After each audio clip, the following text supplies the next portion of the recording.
you've said about your nose running.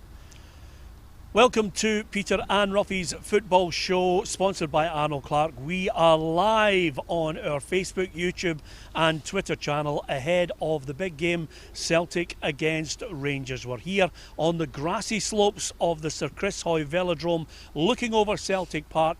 It should be hustling and bustling right now with Celtic and Rangers fans, but we are in strange times. It is all quiet here. There are no fans getting ready for the big one. It's behind closed doors due to the COVID-19 situation. So we're going to bring you the build-up today in the company of Alan Rough, Darren Jackson and our reporter Gabriel Antoniazzi. Hopefully you'll enjoy not only our pre-match chat, but we'll also bring you the post-match reaction from the managers and the key players involved. You can post a message on our Facebook Live and Gabriel will read out as many of your points as he possibly can. So, straight to it, the main news, a strong suggestion, Gabriel, that Celtic have an old firm debutant in Steven Welsh. Yes, 20-year-old Steven Welsh is expected to come in as the right-sided centre-half of Celtic's back three in the place of the not-fit-yet Christopher Jullien. Of course, they've had problems with the two Israeli defenders as well, El Hamid and Nir Biton. Now, it will be his old firm debut, only his second appearance for Celtic. He played back in February in the 4-1 victory against Hamilton Accies. He was on loan with Greenock Morton last season, making 18 appearances, but it will be a massive day for himself. He's been at Celtic since he was a boy, involved in the Scotland youth setups as well, comes from a Celtic family, so a huge day for him. There was a suggestion that perhaps he would go out on loan with Celtic's options at centre-half, but we were talking earlier, Darren Jackson, it's a huge call from Neil Lennon to put him in, isn't it? It's a massive call. He obviously has the confidence in him. I've had Steven with the Scotland under 19s, competes very well.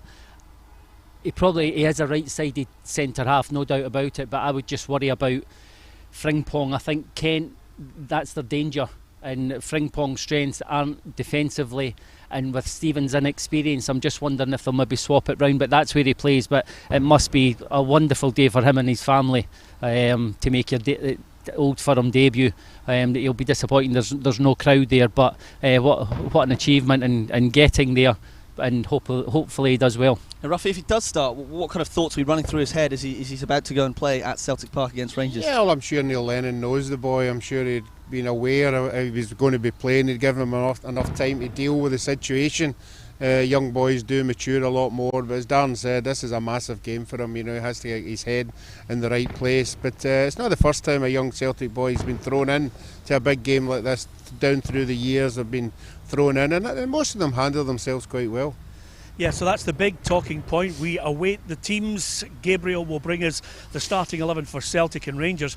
In the background, I don't know if you can hear it, but there are fireworks going off, and that really is a cause of concern. I can hear huge cheers from large groups of fans, and that is a worry as well, because as well as the First Minister Nicola Sturgeon calling for this game to be free to air on Sky Sports, something rejected by the satellite company, there was also a call from Ian Murray, the Labour MP, that the game should have been cancelled due to public health fears. Obviously, the last thing they want to see is a number of people gathering in households, which they shouldn't do.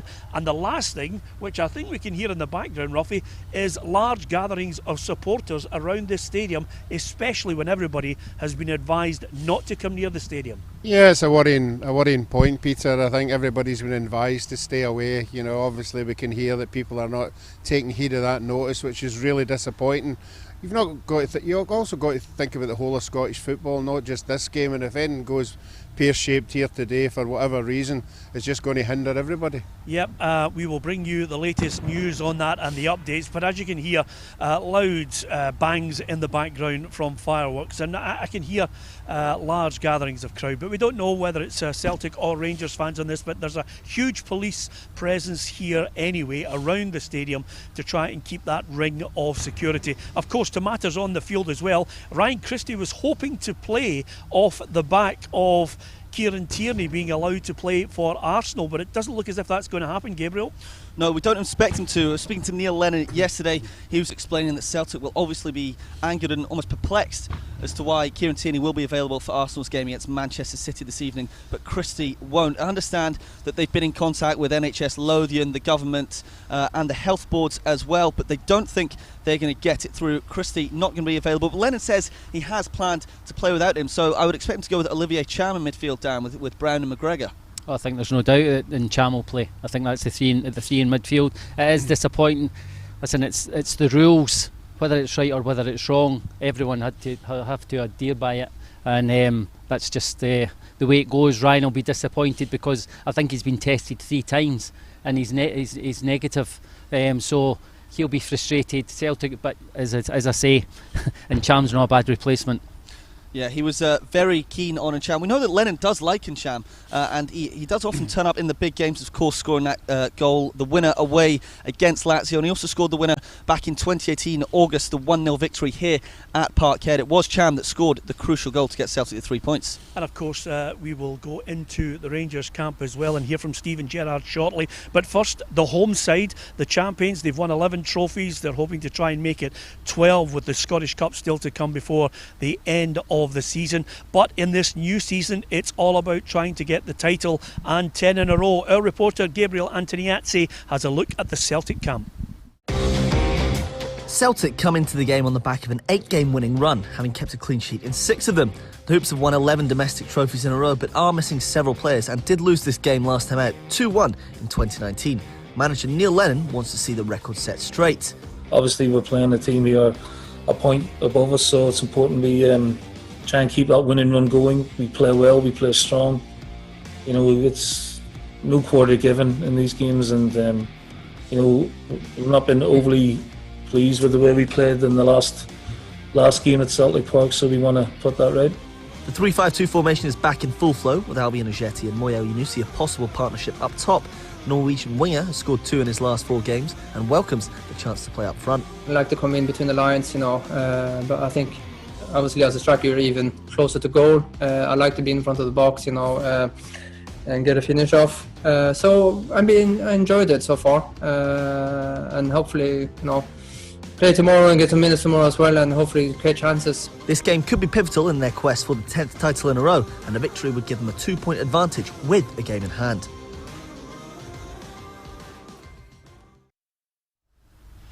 Yeah, Neil Lennon highlighting the fact that Rangers were able to come here in December 2019 and get that 2-1 victory, and at that point I think the general feeling last season was that Rangers would go on and finally end Celtic's dominance in the Scottish Premiership. But from December it was a very different story. From January onwards, the champions rallied and Rangers collapsed, Roughie. Yeah, I think everybody was trying to get their head around that. You know, everybody had their own reasons, you know. Could they handle the pressure of, you know, getting over the final hurdle, and that looked to be the case. A lot of players, you know, just didn't come up with the goods after the Christmas period. So, you know, that's something Steven Gerrard will have to look at, you know, and get his head round of why that happened. Well, we're going to get some reaction from you. If you want to give us your prediction, by all means tell us who you think is going to win, why you think that's going to be a particular scoreline. Let's hear from Gabriel Antoniazzi reading out some of your messages. Yes, we're getting plenty of predictions in already. Mary Henshaw going Celtic 3, Rangers 1, but I think the general consensus at the moment is most people going for a Rangers win, which is interesting. Last night the odds were even, both of them at equal favourites to win at 8-5, but since the team news that Stephen Welsh may start this morning, Rangers have shortened. They are now 6-4 and slight favourites to win. It would be the first time in 25 years they've won 2 games in a row at Celtic Park if they do so today. And I'm looking at one man in particular, Darren. I was up there at McDermott Park for St Johnstone against Celtic. It was the late show, and really the catalyst in Celtic getting that win was the manager deciding to bring his captain on. He values Scott Brown really highly, and this will be his 40th derby, and you can understand why he wants his captain in there. Yeah, he's massive, Peter. People say Scott's legs have gone and all that. Listen, I saw an interview with Jamie Vardy the other week there, and it was talking about he used to make 15-20 runs in a game, but he just makes 10s now. Scott was a player who used to get about the pitch, and his enthusiasm and energy and all that. He's more experienced now. He picks it, he times the places he's going to go and where he's going to go in the pitch. He's no box to box now. But it's not about, I don't think it's about Scott Brown's ability, it's his influence on his teammates. The respect he has for his teammates, Peter, and what they give him in a game is incredible. And I don't think Tavernier has that as a captain. That's what Scott Brown has as a captain of Celtic. Gabriel, more messages? Yep, the Celtic fans are coming out in force. Stuart Bates, Celtic 2-0. Tom Shades, 3-0 Celtic. Alison Carroll, she's always on here as well. She's gone Celtic 3-0. And James Fitzpatrick, 3-1, the mighty Glasgow Celtic. So it's going to be tight either way. Just going back to the game in 2019 where Rangers did win here. What is so different to now is that Celtic were playing that 4-2-3-1 formation. On the left-hand side, we had Mikey Johnson, left wing, and Bolly Bolingoli behind him, of course. He's gone now. Mikey Johnson is not fit. And we were expecting that 3-5-2 formation. Do you think that will pose a different threat to Rangers, Roughie? I would think that both of them might go 3-5-2, which would cancel each other out. You know, I think that Neil Lennon's desperately decided 3 at the back to get his 2 strikers on the park. It remains to be seen if we're going to see 2 strikers today, obviously with all the call-offs and everything. But no, I think that's the way they're going. I think it's more attacking. If you can get 3 defenders who you can trust, and that's a problem for me. You know, this Celtic 3 at the back haven't been solid. You know, there has been chances that teams have got to them, you know, and that's what Rangers will be looking at today. Yep, now we're going to go into the Rangers camp. We're well aware of what Celtic have achieved over the last 9 years, but Rangers under Steven Gerrard have improved greatly, not only domestically, but of course his standing as a manager has increased greatly due to the performances in European football as well. So Rangers, what team are they going to pick, and is there a certain striker for Rangers that's finally going to end his goal drought in the Old Firm derby? 824 minutes he's been waiting for a goal. I'm talking, of course, about Alfredo Morelos. He is getting ready for his 13th derby, and if he gets a chance, the Rangers fans will be hoping he's going to take it. Let's have a look at the Rangers camp with our reporter Gabriel Antoniazzi. Rangers are the early league leaders and started the season in stunning form, keeping a record 6 clean sheets in a row. They progressed in Europe against the odds again and are unbeaten all campaign. They come into the game as equal favourites with the bookies. Boss Steven Gerrard wants to repeat December's success, but knows his side must be at their very best in these special circumstances to deliver the win. We want the players to go to Celtic Park with belief and confidence, but we certainly won't be going there overconfident just on the back of last year. We know it's going to be a very tough challenge, and we need to find a real top level performance if we've got any hopes of taking the 3 points from there. The Gers 4-3-3 formation with 2 so-called inverted 10s has worked thus far, and with Kemar Roofe out, Alfredo Morelos will likely lead the line. The league's best player so far has been Ryan Kent, who's already on 4 goals this season and ready to produce the goods again against Celtic. I think in terms of, my output in the game, with numbers and things, it's the best position I've been in since I've been at Rangers. With the start of the season, hopefully I can have a good impact on the game and, get myself on the score sheet or, make a good impact for the team. Rangers know that these are not the games that will win them the title, but a victory here would give them the biggest psychological boost they've had since returning to the top flight. Well, there you have it. That's the news from the Rangers camp, and the message from Steven Gerrard is fairly clear. They have to replicate the same belief, Darren Jackson, they had when they arrived here in December and walked away with a 2-1 win against Celtic. They were in their faces. They dominated them in the League Cup, albeit didn't come out on top. But I think that's the message that he has to get over to them. You've got the beating of Celtic if you believe. Of course, you need to believe, Peter, to come here and produce the same performance. There was, without doubt, they were the best team that day. They deserved to win the game that day. As you said, they were in Celtic faces, something that Celtic probably hadn't had before. And that's what they'll need to do again. They'll need to keep the ball. They're a possession team now. They do keep the ball well, and they've got a threat in Kent. There's no doubt about that. And there's going to be a point where Morelos is going to score. Might not be today, but he's going to get a chance. He's going to get a chance. But Kent's their biggest threat. But whether they play our field, I said, Peter, after Christmas last year, when the results weren't great, I said McGregor, Barisic, and Arfield were the 3 players that actually stood up to it. The rest of them didn't turn up. So Arfield's always got a goal in him, but yes, they'll need that belief again, but they'll need a top performance to try and win today. Yeah, and Ryan Kent has scored 4 goals. Of course, the top goal scorer at Rangers is their captain, James Tavernier. He's got 8 goals, so whether it's a set piece, whether it's a penalty, or indeed open play, he could be a key figure in this match. And of course, we've mentioned Kent.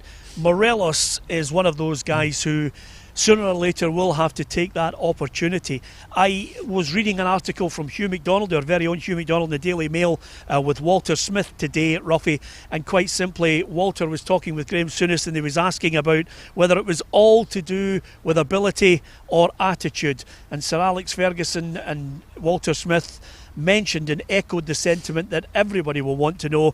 It's more about the attitude over the ability. You can have all the ability, but if you haven't got the right attitude in this game, it can swallow you up. It certainly can, but as we all know, strikers thrive in scoring goals, and if somebody keeps saying to you haven't scored a goal in X amount of games, it begins to affect you. So the only way he can sort that out is by scoring. He wasn't too far away from it in the cup final. He had numerous chances, and as Darren said, it's going to happen. We used to figure Chris Boyd in the same scenario when he played against Celtic. So no, he's a top class player, and I'm sure Rangers will be hoping that he comes up with the goods today. Yep, let's get to Gabriel once again. Team news coming very shortly. We'll have the confirmed starting 11 for Celtic and Rangers in the first Old Firm derby of the season here in 2020. Gabriel, more messages? Yeah, a lot of love for Rangers at the moment. Jamie Smith, Celtic are going to get pumped. Come on, Rangers. Laurie Smith from Dumfries, 3-1 Rangers, Tavernier to score. And then we have Hannah McLeod. Hi there, I'm driving down the A9 from the Isle of Lewis. Rangers to win, Morelos to break the duck. Well, I have to tell you, by the way, and I'm not letting any secrets out of the bag, but we were walking across here. There are just a few scatterings here on the concourse at Celtic Park of Celtic fans and a couple of Rangers fans, and as we were walking to get ready for this, just a couple of Rangers fans there with a bulldog asking Roughie what the score was, and I don't think it was a good idea, Roughie, you suggesting to them 4-0 Celtic, because I honestly thought he was going to let the dog on you. No. I sort of a hazard, I guess. They might have been Celtic supporters, that's why I went down that road. Jokingly, of course, but no, they were very good, weren't they? The fans are good, it's just a minority who just can't handle it, and they're a bit aggressive. But these two guys were brilliant. Yeah, I mean, I think that's the key to it all, and the sadness surrounding this fixture. Some people didn't want it to go on. It is going ahead. It's not free to air, but of course you'll be able to watch it on Sky Sports, and then, well, you can pick your pundits. You can join us, because after it we'll be bringing you the reaction from the managers and the players after the game today. Is it going to be the result for your team? Give us your message on Facebook. We are reading out as many of them as we possibly can. We're coming to you live on Twitter as well as YouTube on PLZ Soccer, and we're delighted that you could join us and show us your support for this special programme, Celtic against Rangers. Kick-off fast approaching. Of course, once everyone gets a look at the team, they then start to work out who the key players are going to be, Darren, who the match winners are. Let's look at the Celtic camp first of all, because up front there's been a big dilemma. Odsonne Edouard, is he here? Is he fit? Is he going to be able to play at some point? Will he start? And then you've got this whole situation where Ajeti came off up at McDermott Park with a slight hamstring. So you're wondering what two he's going to go with up front, Neil Lennon. Yeah, well, as you say, Peter, we don't know if Edouard's here. Ajeti's only started training. Lee Griffiths is obviously not 100% match fit. The only one they've really got 100% fit is Klamala. So will they go with him? His energy, I don't think he's near the other three strikers. But at McDermott Park, he showed his determination and will that he wants to score goals by getting up, getting absolutely clattered, and getting up and scoring the goal. So will Neil go with him for maybe an hour to try and upset the defence and tire them out, and then maybe bring a Griffiths on in the last half hour? Well, I know you're going to ask that question. Let's see if we've got the answer. Gabriel? The team news is in. Yes, the headlines. Starting up front, it's Klamala and El Yunusi for Celtic in the 3-5-2 formation. Stephen Welsh does come in at right centre-half. He'll play alongside Shane Duffy and Christopher Aya. Luxalt will also make his debut ahead of Greg Taylor, Uruguayan international. 27-year-old will play left wing-back. Jeremy Frimpong expected to start on the right with a midfield three of Brown, McGregor and Ncham. Interestingly, on the bench we have Scott Bain, Greg Taylor, Lee Griffiths, Ajeti is also on there, Sorrow, Turnbull, Rogic, Henderson and Ralston. No Edouard, no Christie. Give us your reaction, Roughie. I think that's a massive bonus for Rangers. I think Rangers, obviously seeing that Edouard's not there, he's been a tremendous player in these big games. He's come up with big time goals. They'll see that as a bonus, you know, that and obviously the young boy playing at the back. So if you're in the Rangers dressing room, they're not going to be overconfident, but they're going to be certainly a lot more confident now they've heard that team. Darren, players in a dressing room suddenly look to key players that they know can harm you. I always look towards Ali McCoist as a big-time Old Firm player. I always look to Henrik Larsson, and Rangers players would undoubtedly know that he could be the scourge of them in an Old Firm game. So there's two names from the past that I've mentioned. What do you think players will be talking about when they see that team news? Well, as Roughie said, they'll not get overconfident. There's no doubt you'll be delighted that Edouard's not playing, Peter. 100%. You've just said about Alex Ferguson. It's big game players handling this occasion. It's a massive occasion. Big players handle it, and he's handled it. So they'll be delighted, but it's up to Klamala and El Yunusi to go and. I mean, they will do their best. They're good. They're good players. They're not going to be as much a threat to Rangers as Edouard, but it's up to them to go and make their name today. They can be heroes today. Isn't it interesting, Roughie? You know, we're talking about it, and again, it's an observation on what Darren has just mentioned there. Edouard's not here. Big lift for Rangers. El Yunusi is a £16 million signing for Southampton, and you're saying to yourself, is he up to this sort of fixture? I think he'll be up for it. You know, for me, he's just a different style of player. You know, Edouard, you can throw the ball up to him, he can hold it up, he can, you know, take two defenders out the game. They're different kind of players. He's not going to be holding the ball up. He's going to be pace is what he's on the wide areas where he's going to try and capitalise on his strength. So it's two different kind of strikers. Peter, he'll play off Klamala. He'll be more a 10 dropping in and trying to make things. Klamala will be going down the side of the centre halves and that. He'll play like he's no Lee Griffiths, but he'll just play along the line and let El Yunusi try and get on the ball. Gabriel? Yeah, we still wait for the Rangers team news. That'll be any minute now. But what I think is the biggest blow for Celtic is the strike partnership. As you say, El Yunusi will play off him. I asked El Yunusi yesterday how he's finding that new role up front. He said he enjoys it. He likes scoring, assisting, but he's not a striker. He's been brought in initially as that left winger to play the 4-2-3-1. And if you're looking at the Celtic squad, your first two in that 3-5-2 formation would probably be Edouard and Ajeti, if not Griffiths. So they're playing with their fourth and fifth strikers up front in such a big game. That could come back to bite them, no? Well, Christie would play before El Yunusi. Do you know what I mean? But I disagree with him saying he's not a striker. He's a wide forward. When you look at Mane and Salah, and yeah, we're talking different levels, but you're playing at Celtic. You get chances. You're expected to, when you're playing in that three, you're expected to score goals. So I do expect him to score more goals and have more assists with his ability. And it could be a problem for Rangers because they've not got an out-and-out striker to match now. The two centre defenders are going to get drawn wide because these guys are going to draw them wide, so they're going to be in unnatural positions. So that might suit the Celtic team. So that's the early team news on Celtic. We await the team news on Rangers, but there's no doubt that's going to be a huge lift for Rangers when they actually see that team coming in from the Celtic end. But with regards to Rangers, we're only moments away from finding out their starting 11, and then we'll get a real insight into whether they feel super confident they can come here again and replicate what's happened in December. Gabriel? Yep, Rangers team news is out. Alan McGregor starts in goal ahead of John McLaughlin, who of course kept 6 clean sheets in a row at the start of the season. Captain James Tavernier will play at the back with Connor Goldson and Philip Helander. There was an injury concern over him. He didn't play for Sweden, but he's in. Borna Barisic, of course. He's gone for the same midfield three of Kamara, Davis and Arfield. It's been so successful over the last month, which means there is no place for Ryan Jack. He excelled for Scotland on Wednesday night, but he has to settle for a place on the bench. Morelos does start, Ryan Kent of course, and the other winger is Brandon Barker, picked ahead of Yanis Hadji. Well, that is a big call, and Barker himself was hoping that the goal he scored, of course, would give the manager some food for thought. That's what you want. You want players to actually, in training, Darren, give the manager a second thought on whether they can start or whether he's going to come off the bench and make an impact. Now, Barker, for me, is one of those players who thrives very much on confidence. Is the manager now looking at players who've got a trick, who've got pace, who can hurt Celtic? He's got pace, Peter. He's lightning quick, and I think that's where they'll be looking for him to get in behind, use his pace in that maybe that wide area when the Celtic left back's getting forward. So, but fans sometimes look and say, how come that's the team?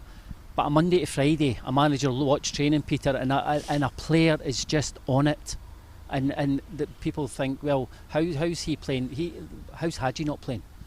But he might have just been on it this week, and his confidence could be up. And the manager's just thought, yeah, I'm going to go with you. You deserve to play. And so that's why obviously this week he's had a good week and he's gone with them. Yeah, just to come in on that, coming out of the Rangers camp, what they often say about Brandon Barker is he is a very good trainer, puts in 100%. Obviously we know his physical attributes, perhaps his technical attributes aren't as high as someone like Yanis Hadji, but he is one of the best trainers, which, as you say, Gerrard also merits that really highly. We saw him drop Morelos earlier this season because he didn't turn up in training, so he does place that highly down. Gabby, I've seen a lot of good trainers, but it's handling the occasion when you go out on that pitch. It's yes, I've just said that managers will look and watch you in training, and if you're flying in training, yes, I'm going to pick them, but you don't win games on the training pitch. Go and do it on the pitch. Just another one on the Rangers team news. Joe Rebo makes the bench.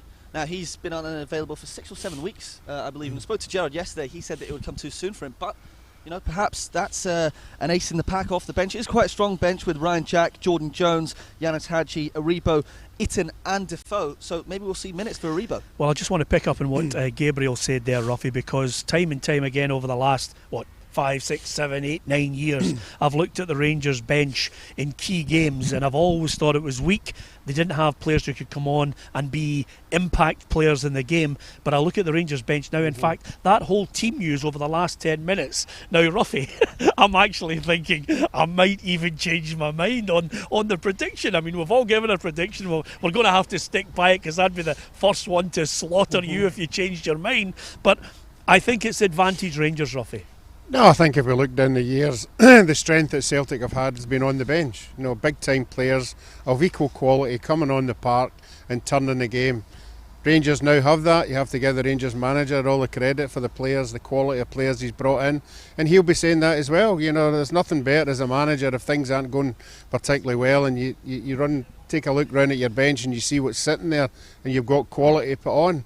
And that will be an asset for Rangers today. Yeah, I mean, Darren, you've got that perplexed look. When you've got Roderick and Griffiths on the bench, Roughie, I think it's not too bad. When they've done it and they've achieved. Yeah, do you know what I mean? You look at the Rangers bench and that 100% it's strong, Peter. Yeah. I mean, you know good teams by looking at their bench. Yeah. And Celtic's bench being very strong. But when you've got a Griffiths and Roderick on the bench, the manager looks round and I've got confidence, I've got goals there. But I know you're a big fan of Griffiths, and I'm not knocking you for it. I mean, when he's on his game, he's at it. He's a danger. But this is a guy who's had 15 minutes in a game at McDermott Park. He's had 7 months out, and you know, I think Celtic fans and the manager would be asking a lot of him, Darren. You know what it's like to be match fit for an Old Firm game. They're asking a lot. Are you thinking set pieces here? No, I'm not thinking set pieces, Peter. See, in the last 25 minutes of the game, it does die. People are obviously getting tired. Adrenaline in this game takes so much out of you.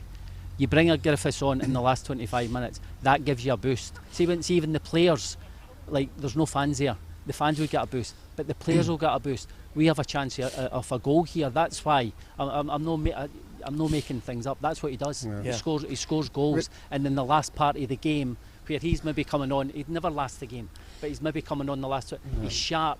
Where the other ones are getting a bit tired, and he only needs a yard, Peter. He's not one of those players who dresses things up. Will I shoot now?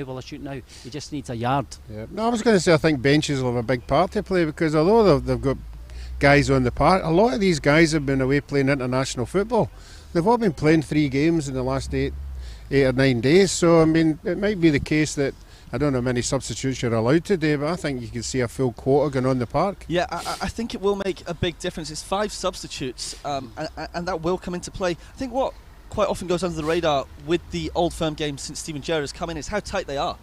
You know, we don't see many goals often, whether it's 1-0, 2-1. Don't expect many goals here today because Rangers have only conceded 3 in a league all season. Celtic have only conceded 5. And I think that kind of goes under the radar a bit. And what you say about the last 25 minutes, when it's Griffiths from one side or Rebo or Jack from the other, I think that's where the difference will be the final half an hour. Yeah, I'm glad you pointed out those stats because, again, everybody's been talking about the goals scored. Celtic with 25 goals scored, Rangers with 24. As far as the back line is concerned, both of them have a good record since the start of the season. Celtic have conceded 5 goals, Rangers have only conceded 3, so it's very tight. I'm not happy with Gabriel suggesting there's not going to be any goals because I actually think it's a stonewall certainty to be goals because I think both defences are absolutely overrated. I don't know. Listen, I am well documented in talking about the levels of Old Firm games down through the years.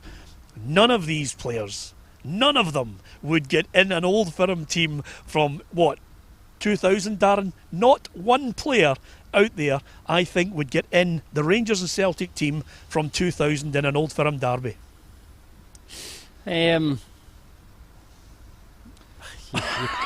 The mere fact you're waiting tells me. But listen, Peter, he maybe wouldn't, but Scott Brown would be around it. He's grown into be a fantastic Celtic player. Now, whether he would get in the team, but if he was in the team, it would weaken the team. Yeah. But this is not a dig against Scott Brown. No, what I'm telling you is no. you've got Lambert, who's a Champions League winner. You've got Lennon, who guided them to the UEFA Cup final. Yeah, 100%. Of course, I'm not saying he would be in the team, but Scott Brown I think would be the one. Just again, with his presence. That's what Scott's got, a massive presence. But the team that I played in, I think we spoke about earlier, one player that was so underrated, I don't think he gets the credit he deserves, was Craig Burley. A fantastic midfield player. He had absolutely everything. And obviously the other players that you can mention or talk about, fantastic Old Firm players. Yeah, and the Rangers camp, Roughie, I look back at Dick Advocaat's side of 2000. There's not one player there that would be anywhere near the subs bench. I'm sorry. They were rippling with quality. They had Van Bronckhorst on their side as well. Yeah, I mean, every one of them top internationals and playing with top international teams. You know, Holland, Belgium. It was just, for that era, for the supporters to go into these games must have been absolutely superb. Getting up in the morning, coming to a game like this and seeing the players that are on display. Yeah, listen, we could talk about that till we're blue or green in the face, depending on which end of the bridge you support. But nevertheless, we're looking forward to it. We're getting ever closer. Hopefully, we'll get a few messages from you. Thank you very much to the thousands of people posting messages on the scoreline, on why it's going to end that way, on the reaction to the team news. Let's hear from Gabriel. First of all, Gabriel, few messages, and can you go back over the teams before we all get ready for our predictions? Yeah, a lot of people agreeing with you with the claims that none of these players would get into the early 2000s team. Celtic fans still quite confident, but Rangers fans, the team news gets better and better as it comes. We can actually have a look at the confirmed lineups now. Here is the Celtic team. It is the 3-5-2 formation. Just another point as well. The odds have shifted again with the team news. Celtic are now as long as 2-1. That'll be the longest they've been for maybe 10 years for a home game in the Premiership. Rangers down to 7-5. We can also see the Rangers lineup, but for me the big news for Rangers is that they have that strong bench as well, and the strong defence. I'm just going to throw my prediction out there. I know you've not even asked me yet. I'm going to go 1-0 Rangers. Yep, I was actually going to ask you, Gabriel. I was not going to leave you out of this. It's a team game. I haven't been asked yet, so I'm waiting until the team news is out, and now I'm going 1-0 Rangers. It's a team game. We all have our predictions. Are we all going to stick by them? Is there going to be a last minute shift based on the team selection? You can give us yours, and don't forget, after the game at 3 o'clock, we'll bring you the managers and the players' reaction to this fabulous fabulous fixture, one of the most famous derbies in the world. It's certainly not the best derby if you're talking about technical ability, but it's notorious for so many reasons, quite a lot of them bad, but a lot of them good. And I think that's what Walter Smith said this morning that resonated with me. If you are going to talk about a derby like this, we should celebrate all that's good about the derby, Roughie. Yeah, there's quality players on show. There's going to be good bits in this game. Somebody's going to do something a wee bit special, and that's what we want. We want to be talking about the action on the park, and I'm sure that'll be the case at the end of the day. So Gabriel's gone 1-0. I'm going to stick with it, even though I think I'm swaying heavily now towards the advantage to Rangers. I said yesterday 2-1 Celtic because I think they are champions. The record and the stats back them up over the last 9 years, and of course with 11 trophies and one still up for grabs, they know they've got the mentality to see this, especially at home. Sadly without the fans. Darren, has that swayed you? What's your prediction? I'm still going 2-1, Peter. It might take a wee bit longer in the game to get the 2 goals, but I'm still going 2-1. I still believe they're a strong side. As you said, El Younes is a £16 million player. Klimala, there's still, the jury's out on him. It's up to him to change that today. But when you've got a Jetty, who's I think the second top goal scorer in Scotland, a Jetty, Griffiths and Rogic on the bench, and yes, we've said Rangers bench is strong, but those guys have done it in Old Firm games before, so that's why I'm still going 2-1. Roughie? No, I'm going to stick with one each. I think it's going to be set plays is going to be a big part of this. I've already said I think Duffy will score for a corner. And I'm going to go the whole hog. I think Morelos will break his duck as well. So, that's magnificent. So there you are. Well done, Roughie. I'm going to go one each. Your punditry this week has been blistering, by the way. If you've not been grumping and moaning about Scotland, suddenly there's optimism at the end for Scotland and Steve Clarke, and now giving us the goal scorers as well. You can't ask for any more. It doesn't get any better than that. Of course, Rangers and Celtic fans, hopefully, the majority abiding by the rules that we are under at the moment, the restrictions for COVID-19. The First Minister and everyone has mentioned stay in your home. I also spare a thought for a lot of people, because this match, for the negatives, has a lot of domestic violence around it. I hope that people are safe in their houses, you're not mixing with anybody, and you realise that it is only a game of football. It is a sport that we love. It is our #1 sport in the country. But it's only a game. It's not anything more than that. Life and death is the most important in our country, and that's evident when you look at the news over the last 6 months or so. The game, we're looking forward to it. It's going to be exciting. Just a word on this for the referee, Roughie. John Beaton, I think he's more than capable. He's a man that I think is growing in stature. Maybe not everybody's cup of tea, but I know John, he's a good lad, and he'll be well up for this one. Yeah, he certainly will be, and I always say that it's up to the players to make it easier for the referee. Behave themselves impeccably during the game. He's there in merit. He's there because he's our top referee. Okay, thanks to Gabriel for all the messages. Thanks to you for posting those messages. Thanks to Darren and Roughie. And from myself, Peter Martin, do join us at 3 o'clock. We'll be back live for post-match reaction to Celtic against Rangers. Thanks to Gabriel as well. He'll be back with me and we'll be reading out some of your messages. Your assessment of the game is the most important thing on Twitter, on Facebook and live on YouTube at 3 o'clock after Celtic against Rangers here on the grassy slopes of the Sir Chris Hoy Velodrome. One of us is going in there to sample the match. The rest are going to hightail it elsewhere to watch it, and Gabriel of course will have his eyes all across the game to give us the assessment as well of the 90 minutes, possibly more, and the stars and the failures in this game. That's the joy of it all. The Glasgow Derby. Thank you very much for joining us on Facebook, on Twitter and on YouTube. Join us again after the match at 3 o'clock.